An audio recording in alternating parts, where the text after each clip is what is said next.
하나님께서 저희들에게 또한 새날을 주셨습니다. 새날을 주신 하나님 앞에 감사함으로 나아가도록 하겠습니다. 하나님 감사합니다.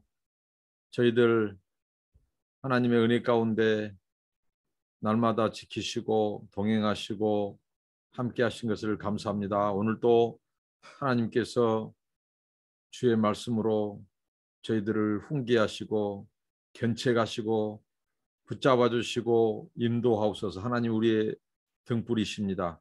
하나님과 동행하는 한 날 되게 하시고 하나님을 기억하며 하나님의 영광을 드러내는 삶이 되게 하옵소서. 예수님의 이름으로 기도하옵나이다.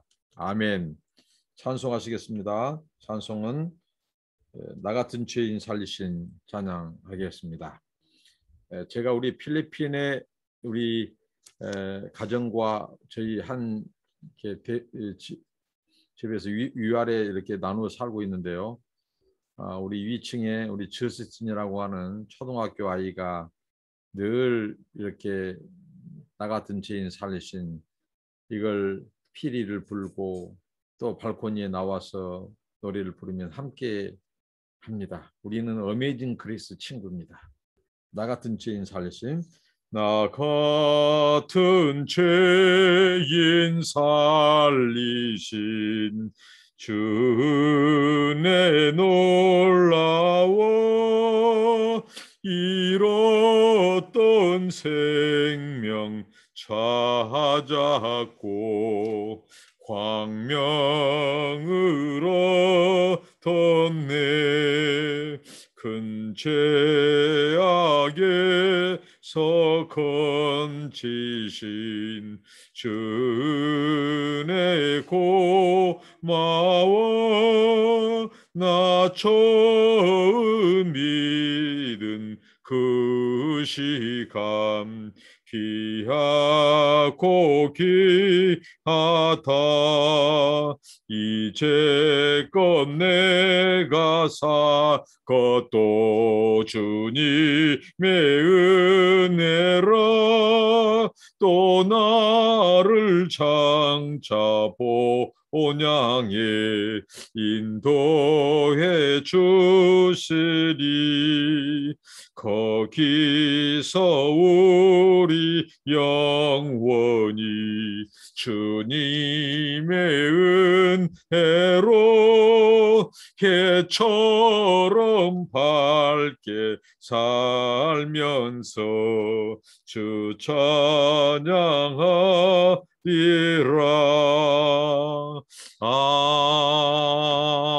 아멘. 네, 하나님의 말씀입니다. 구약 성경 계속해서 출애굽기 말씀입니다. 출애굽기 34장 18절부터 보시도록 하겠습니다. 오늘 34장 18절부터 35절까지는 크게 두 부분으로 나누는데요. 하나님께서 이제 이스라엘 백성들에게 이 무교절을 지키라, 그리고 초태생을 말씀하십니다. 초태생으로 하나님 앞에 대속이 되게 하라, 이렇게 말씀하신 부분인데요. 18절 보면 너는 무교절을 지키되 내가 네게 명령한 대로 아비벌 그 절기에 이래 동안 무교병을 먹으라. 이는 네가 아비벌에 애굽에서 나왔음이니라. 모두 첫 태생은 다 내 것이며 네 가축의 모든 처음 난 수컷인 소와 양도 다 그러하며 나귀의 첫 새끼는 어린 양으로 대속할 것이요 그렇게 아니면 그 목을 꺾을 것이며 네 아들 중 장자는 다 대속할지며 빈손으로 내 얼굴을 보지 말지니라. 너는 엿새 동안 일하고 일곱째 날에는 쉴지니 바깔 때나 거둘 때나 쉴지며 칠칠절 곧 맥주의 초실절을 지키고 쇠말의 수상절을 지키라. 너희의 모든 남자는 매년 3번씩 주 여호와 이스라엘 하나님 앞에 보일지라. 내가 이방 나라를 네 앞에서 쫓아내고 네 지경을 넓히리니 네가 매년 3번씩 여호와 네 하나님을 뵈려고 올 때에 아무도 네 땅을 탐내지 못하리라. 너는 내 제물의 피를 유교병과 함께 드리지 말며 유월절 제물을 아침까지 두지 말지며 네 토지 소산에 처음 익은 것을 가져다가 네 하나님 여호와의 전에 드릴지며 너는 염소 새끼를 그 어미의 젖으로 삼지 말지니라. 여호와께서 모세에게 이르시되 너는 이 말들을 기록하라. 내가 이 말들의 뜻대로 너와 이스라엘과 언약을 세웠음이니라 하시니라. 모세가 여호와와 함께 40일 40야를 거기 있으면서 떡도 먹지 아니하고 물도 마시지 아니하였으며 여호와께서는 언약의 말씀 곧 십계명을 그 판들에 기록하셨더라. 이렇게 말씀합니다. 하나님께서 무교절을 지키도록, 그다음에 초태생을 가지고 대속하도록, 이런 하나님이 왜 하나님께서 언약갱신의 상황 속에서 이스라엘 백성들에게 절기 얘기를 꺼냈을까요? 이 얘기도 하나님께서 이 금송아지 사건에 대한 굉장한 단속입니다. 금송아지 사건, 정말 하나님 앞에 두고두고 이스라엘의 그 배반을 가슴 아파했던 이 금송아지 사건이 있었는데요. 그 이후에 하나님께서 그들을 용서하시고 이제 길을 같이 가기로 하나님께서 모세의 2차례 중보 기도를 통해서 그들의 죄를 사하시고 하나님이 다시 그들과 동행을 선언하는, 그리고 언약갱신을 하고 하나님이 내가 너희들에게 이전에 행하지 않은 일을 행하겠다. 그리고 너희들도, 왜 언약의 당사자니까, 하나님의 언약 공동체, 언약 백성이니까 너희들도 지켜야 될 것들을 하나님께서 어제 말씀했죠. 핵심 포인트는 그 이방의 사람들과 이 어우러져서 그들과 언약을 맺거나 그들의 우상을 조심하라. 하나님께서 이렇게 아주 강하게 단도리를 하셨죠. 그러면서 오늘 하나님께서 무교절, 절기 얘기를 합니다. 이스라엘 백성들에게 있어서 절기는 한마디로 핵심이 무엇일까요? 하나님의 구원에 대한, 그 은혜에 대한 감사, 감격으로 살아라는 것입니다. 무교절, 하나님께서 이스라엘 백성들을 애굽에서 빼내실 때, 구원해 내실 때 하나님께서 이 발교하지 않는 누룩이 이 떡반죽에 의해서 이것이 부풀어 오르는 그런 시간조차도 허락하지 않는 하나님, 그 정도 애굽에 대해서 하나님께서 빨리 그 민족을 구출해 내리신 것입니다. 애굽은 속박의 상징이에요. 우리 인간의 죄와 마귀의 그 본디지, 그 속박, 매임으로부터 하나님이 우리를 구원해내는 사건이에요. 그래서 하나님께서는 애굽을 겨를도 없이, 하나님께서는 그 떡반죽에 이 누룩이 발효할 시간조차도 허락하지 않고 그 애굽에서 그 민족을 순수하게 떼어내서 하나님께서 광야로 이끄십니다. 이 홍해를 건너게 하고, 이게 바로 무교절이에요. 그래서 하나님께서는 누룩 섞인 것을 먹지 못하도록 하셨습니다. 하나님은 세상적인 것, 이 누룩, 세상의 이교적인 사상, 또 하나님께서는 이 섞인 것들을 허용치 않습니다. 그래서 무교절을 지키도록 했어요. 이것은 바로 금송아지 사건 이후에 하나님께서 여호와 종교, 하나님을 섬기는 언약 백성들이 유일하게 하나님만을 섬기고 하나님만을 기억하라. 그리고 초태생으로 하나님께서 하나님의 제사를 드리도록 하는 것은, 하나님이 이 구원의 사건은 하나님의 일방적인 은혜, 하나님의 주권으로 된 것이다. 하나님께서 누가 애굽의 장자를 치시고 너희들을 구원해내냐? 하나님께서 바로 그리하여 이 초태생을 하나님 앞에 구별하여 드리도록 했습니다. 그래서 하나님의 이 구원 늘 잊지 말아라. 그 은혜에 감사하고 감격하면서 살아라. 하나님께서 이 절기를 통해서 하나님의 지난날 애굽에서 종살이 되었던 것 기억해라. 하나님이 너희들을 구원해낸 것, 하나님의 일방적인 은혜였다. 그래서 하나님을 기억하고 감사하고 감격하며 살아라. 잊지 말아라. 너희들이 종되었다. 너희들은 노예였다. 내가 너희들을 그곳에서 구원해냈다. 그래서 하나님은 이 절기에서 하나님을 기억하도록 이렇게 말씀을 하나님이 하셨습니다. 이 말씀 속에서 우리가 하나님께서 또 우리가 기억해야 될 것은 이스라엘의 이 남자들에 대한 이 규례를 말씀하죠. 1년에 3번씩, 연간 3번씩 하나님께서 성소에 와서 하나님께 나와오라 이렇게 말씀하시죠. 강조하시죠. 이것은 첫째, 하나님에 대한 예배는 한 곳에서 드려라. 멀리 떨어져 있지만 한 곳에 다 몰려와서 성막에 와서 예배를 드리도록, 제사를 드리도록 하셨습니다. 그 둘째는 하나님에 대한 철저한 믿음을 강조했습니다. 왜 그러냐면 남자들이 1년에 3차례 자기들의 터전을 비우고 성막에 와서 한 곳에 예배를 드린다는 것은 매우 또 한편으로 위험한 상황이죠. 왜? 그들이 자리를 비움으로써 적들이 이제 이스라엘의 남자들이 어디 한 군데 이동해서 그곳에 예배를 드린다더라 하고 소문이 퍼지면 그 땅을 침공할 수 있거든요. 침략할 수 있습니다. 그때 하나님이 요구한 것은 믿음입니다. 믿음으로 제사를 드리라. 하나님의 믿음을 시험한다는 것입니다. 하나님 내가 너희들을 지키고 내가 너희들에게 평강을 준다. 이게 우리 신앙은 하나님을 향한 믿음입니다. 하나님을 예배할 때 하나님이 우리의 나라, 민족 다 지킬 거라는 것을 믿으라는 것입니다. 이걸 하나님이 강조를 하십니다. 그리고 모세가 40주 40야를 이 산에 머뭅니다. 그래서 두 돌판을 밟게 되죠. 근데 이 40일을 갖는 상징적인 의미는 이것입니다. 이스라엘 백성들의 이 공동체의 죄를 씻는 40일입니다. 성경에서 40일이라고 하는 의미는 이 씻는 것과 관련했어요. 죄를 씻고 정결하게 되는 과정, 죄의 대가, 그 죄를 씻는 과정에 40이라는 숫자가 성경에서는 이렇게 사용되고 있다고 하는 것입니다. 그 기간, 이스라엘을 대표하여 모세가 죄를 씻기 위해 산 위에서 하나님의 임재 앞에서 보냅니다. 그러면서 이 40일 있으면서 하나님이 이제 주신 그 말씀 두 돌판을 가지고 내려옵니다. 그래서 29절부터 35절을 보겠습니다. 모세가 그 증거의 두 판을 모세의 손에 들고 시내 산에서 내려오니 그 산에서 내려올 때에 모세는 자기가 여호와와 말하였으므로 말미암아 얼굴 피부에 광채가 나나 깨닫지 못하였더라. 아론과 온 이스라엘 자손이 모세를 볼 때에 모세의 얼굴 피부에 광채가 남을 보고 그의 가까이 하기를 두려워하더니 모세가 그들을 부르며 아론과 회중의 모든 어른이 모세에게로 오고 모세가 그들과 말하니 그 후에야 온 이스라엘 자손이 가까이 오는지라.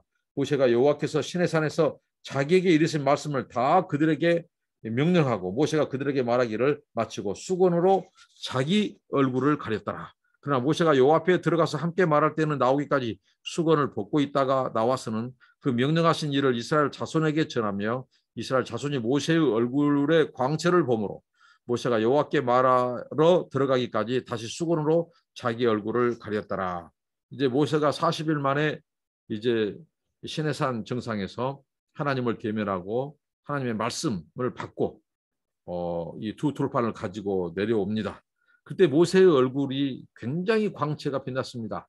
이것을 소위 말한 디바인 스플렌더, 신적 광채라고 우리는 표현할 수 있을 것입니다.